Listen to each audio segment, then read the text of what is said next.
Hello, and welcome to First Time Cooking with Megan. Now, this is not my first time cooking, but this will be my first time baking a very delicate and cut. Try again. A very light and delicate, buttery, flaky goodness, French cuisine. Well, cuisine I don't think is the right word. I don't really know. Baked good? I don't know. Anyways, we're going to be making the croissant. Now, I may look and sound like I know what I'm doing, but let me assure you that I do not, as this is my first time trying something so complicated. With little to no baking experience, we are going to try to make 6 large, fluffy, delicious croissants, and I will take you with me, and we will see how it goes.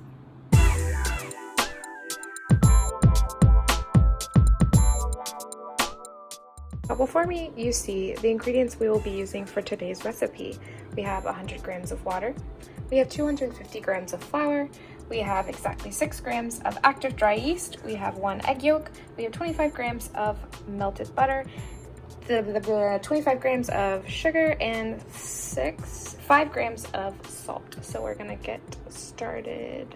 So because I do not have the perfect kitchen setup yet and my nice phone tripod, I also have a tiny baby kitchen. This setup will have to do. So first we're going to bloom the yeast, which I guess is we're going to be adding our yeast to our 100 grams. This isn't even 100 grams, was it? 130 grams. You know what? I just realized I measured the wrong amount. We're off to a bad start. I'll be back. All right, so here's what happened. You're supposed to add your yeast to 130 grams of water at about 100 degrees Fahrenheit. Well, I got it mixed up and I added 100 grams of water instead of 130, which meant I then had to reheat up my water so that I could get it exactly at 100 degrees. But right now we're at 108 degrees, so I'll be back when the water's cooled down a little bit. Water really doesn't cool down very fast. Okay, so the temperature is reading about 102 degrees. It took way longer to cool than I thought, so we are going to bloom the yeast. So I'm just going to pour it in here. We're going to give it a whisk. And according to the video that I've watched 3 times, we're going to let it sit until it has become foamy on top, or for about 10 minutes. So while my yeast is blooming with the water, whatever that means, I have a medium bowl and I'm going to mix my 250 grams of flour and my sugar and my salt. And in the video, the guy looked super cool and he just mixed it with his hands. So I have very, very, very clean washed hands I'm going to mix this with.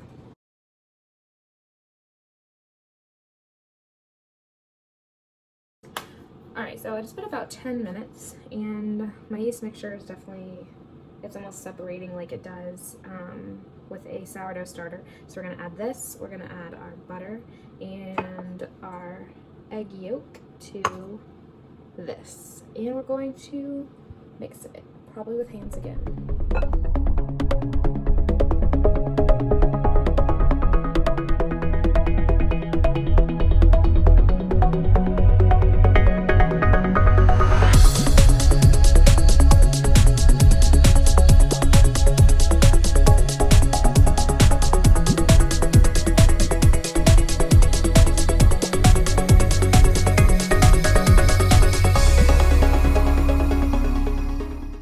So this is where Megan doesn't know what she's doing is coming into play. So here's what I made, and it's definitely dough. But when he made his, it didn't come out so wet and sticky, but mine did. And he didn't say anything about adding extra flour. He talks about it being very particular with adding different extra flour. So I'm gonna play around with this for a minute and see what I need to do, and then I might be adding extra flour. Alright, so I did not end up adding any more flour to my dough directly. I decided I would sprinkle flour on the countertop for when I would do my next step, which is this throw the dough up and down kind of thing. Something with stretching the gluten or something like that in the dough. So as you can see, I'm just throwing it up and down. It's honestly kind of odd, but as that's happening, it's picking up more flour and the dough is becoming a little bit more easy to work with. And I just rolled it back into a ball, threw it back into my bowl, where I would then let it rest in the fridge for another 10 minutes. I feel like I've already done so many things wrong. I'm honestly going to be super surprised if this actually works.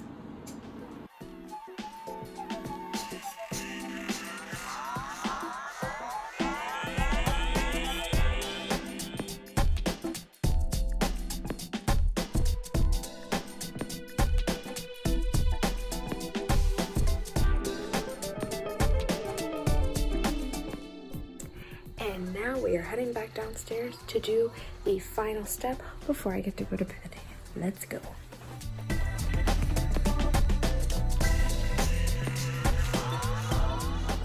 So the final step is going to be where we are shaping the dough into a 7x7 square for when we're going to get ready to roll it out, slap that butter in, and start doing the folding process. Let's get that dough. So at this point, I pretty much just plopped my dough onto a piece of wax paper, and I am rolling the dough out to a 7" by 7" square.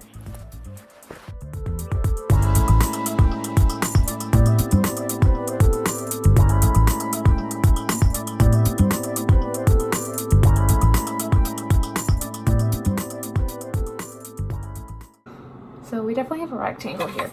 I'm trying to decide if I should adjust it or if I should just go with it. It's mostly all the same like height. It looks good. So you know what? I think we're gonna go with it. Hello, we are back and we are going to do day 2 of the croissant adventure, and that is going to consist of butter and layering our butter and dough, and we're gonna work on that. So we're gonna start with I have my scale here and I have some butter. I just realized that you're supposed to use high quality European butter, but I bought Kerrygold. Kerrygold is Irish. I hope that's good. I don't know. We'll see. So I'm measuring out 138 grams of butter onto my wax paper that I have here, which is on top of my kitchen scale, and then we are going to lay it out, and we're going to roll it out to make a 4x4 square to then place on our dough that is chilling in the fridge. So I'm going to measure this out.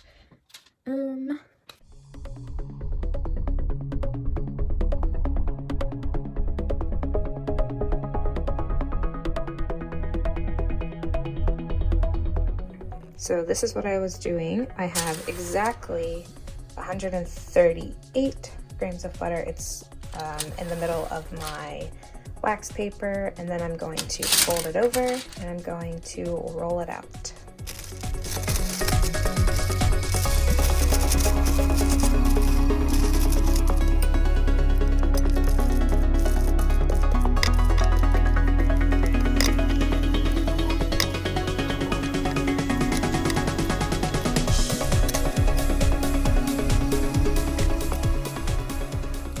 After some measurement, I realized that it is definitely bigger than 4x4 inches. It looks great. I'm just not sure how I'm going to make it smaller. So I'm going to experiment with that for a minute and try to make it a little bit more accurate. We're going to take this slab of butter, the barrage, we're going to put it in the fridge and we're going to chill it for 15 to 25 minutes. So as you can see, I have a floured surface, clean hands, and my dough square from last night, and we are going to plop this out and hope that the dough did not stick to the wax paper, which shouldn't. So really all that's happening here is I am going to use my rolling pin to lightly press and roll out the corners of the dough. I'm not really pushing it out that far, I'm just getting it ready to put the butter on top to fold in the corners and turn it into a little dough envelope, as you will see in just a second. It should look like this. This might have been the most fun part. It also was the part where I was feeling the most confident as I was working with the dough and noticing that it had a really good texture and it was really flexible and pliable, and I just thought it went really well pinching the sides together. Now I have my dough envelope. You can see where it is sealed on the back with the butter encased inside, and we are getting ready to roll it out.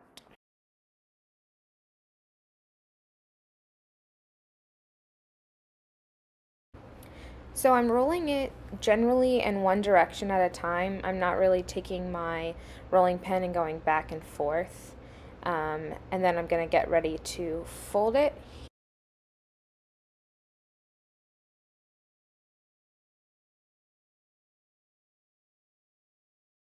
So I'm going to take the bottom of my dough and fold it 3/4 of the way up. And then I'm going to take the top part and kind of meet it at that seam. And then I'm going to take the bottom again and fold it right in half.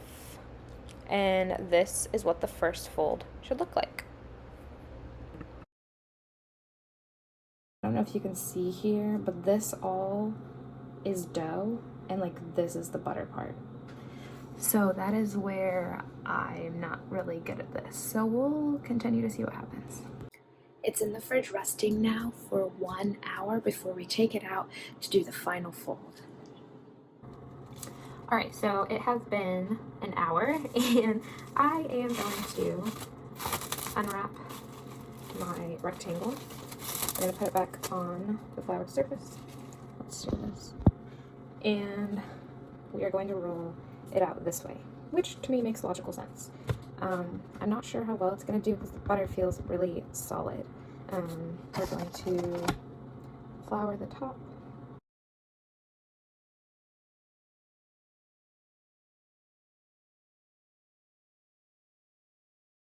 Update. The butter is cracking on the dough, and it's not supposed to happen. It's supposed to stretch out with the dough. So I'm gonna let it sit for a minute. I might have already ruined it. Let's see. So we rolled it out and it definitely broke in several places. So like I can see like the layers of the butter in there. But for the most part, it is even, and we are gonna fold it back up to make a square. We're gonna wrap it back up in plastic wrap, and I'm gonna put it in the fridge, and we are going to let it sit for at least 12 hours or up to 12 hours. I'm gonna decide how long I wait. I'm not positive right now. Good morning. It is day 3. I didn't know if I was planning on doing 3 days of this, but it looks like we did. So I'm going downstairs now to roll up my dough and cut it and get it rising. So before I started rolling it, I actually got my dough out of the fridge and let it sit for a couple seconds to soften the butter, and then I rolled it into a rectangle that was about 10 inches in length and 1/4 of an inch thick. After that, I cut my dough into 6 triangles and stretched the dough out a little bit, pulled it in the length, and tightly rolled up my croissants like so. I did each one and then laid them on top of my baking sheet lined with parchment paper. This part was pretty fun. I just wanted to show you the triangle that I cut here and how you can see each layer inside the triangle of butter and dough. I just thought it was really fascinating.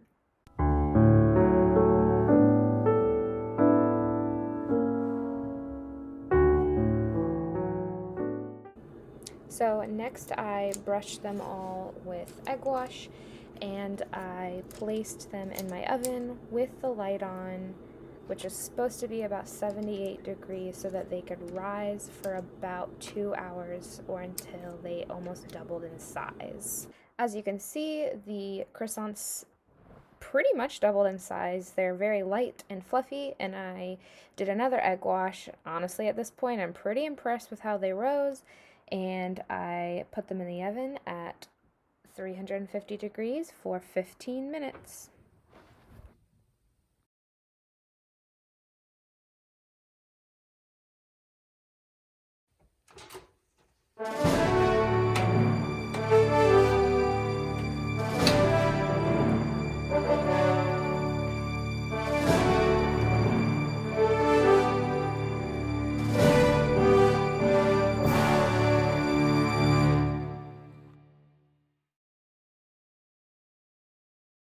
For a quick debrief, I want to go over a couple things with this beautiful croissant.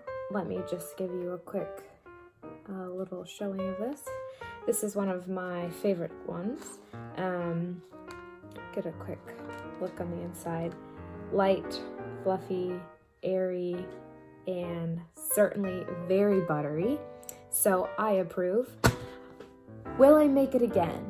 Probably on a very special occasion. I believe the experience was a good bit of work, not super time consuming, but a lot of thinking and a lot of very precise things and a lot of steps that require accuracy. And I would say that was kind of stressful, but I do know that next time I do it, I will be a lot less stressed because I know that it worked.